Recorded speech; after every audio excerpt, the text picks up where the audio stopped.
Que le salut de la paix et la bénédiction divine soient sur vous tous, mes chers frères et mes chères sœurs. Donc continuons avec cette prière sur le prophète sallallahu alayhi wa sallam et cet amour pour le prophète sallallahu alayhi wa sallam durant le mois de la lumière, le mois de la miséricorde, pour se souvenir de sa venue au monde qui a été une lumière pour le monde, pour les mondes.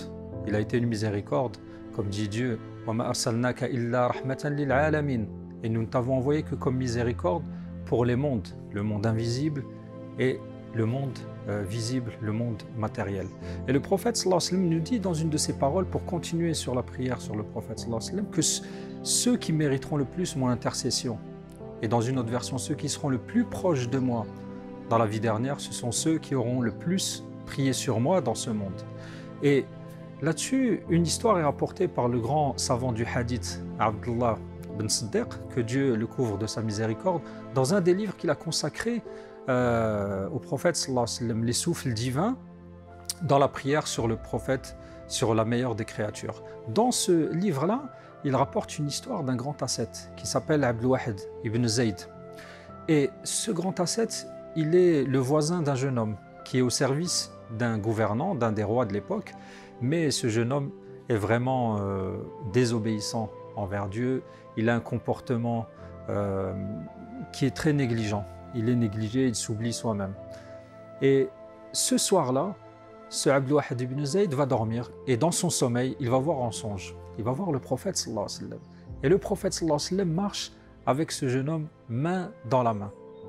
Et l'ascète s'étonne et lui dit, Ya Rasulallah, dans le songe, ô messager de Dieu, mais comment tu peux donner la main à une personne comme ça, vu son comportement?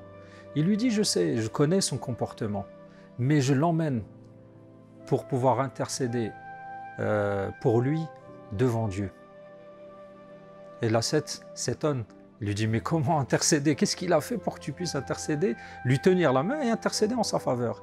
Il dit, certes, c'est quelqu'un de négligent, c'est quelqu'un qui commet des péchés, c'est quelqu'un qui est peut-être loin de Dieu. Mais avant de dormir, chaque nuit, avant de se coucher, il prie 1000 fois sur moi. Et c'est la cause pour laquelle je l'emmène pour intercéder en sa faveur. Et là, l'ascète est vraiment très étonné que la cause de l'intercession du prophète sallallahu alayhi wa sallam, ça rejoint le hadith qu'on a dit juste avant, le hadith authentique, que cette prière soit la cause de l'intercession du prophète sallallahu alayhi wa sallam. À son réveil au matin, il pratique une des coutumes prophétiques, une des sunnas lumineuses du prophète sallallahu alayhi wa sallam, qui est celle de raconter ses songes pieux à ses compagnons, à ses frères qui sont dans la mosquée. Ils font la prière de Subh et il va leur raconter ce qu'il a vu la nuit. Et en leur racontant cela, à la fin de son récit, le jeune homme rentre dans la mosquée en pleurant. Et il vient chez lui, directement, chez Abdul Wahid ibn Zayd, et il lui serre la main. Il lui dit, donne-moi ta main, je viens devant toi pour que tu sois témoin de mon retour à Dieu, que tu sois témoin de mon repentir. Et l'homme est étonné, il lui dit, oui, hier, j'ai vu Rasulullah sallallahu alayhi wa sallam en songe, et il m'a dit que grâce à mes prières sur lui, il intercédait en ma faveur. Et il m'a demandé, il m'a dit, au matin, va chez telle personne, qu'il soit témoin de ton repentir. Donc vous voyez que le monde de l'invisible se mêle au monde du visible avec des gens pieux qui sont témoins et des gens qui sont dans la mosquée qui sont témoins de l'intercession du prophète sallallahu alayhi wa sallam.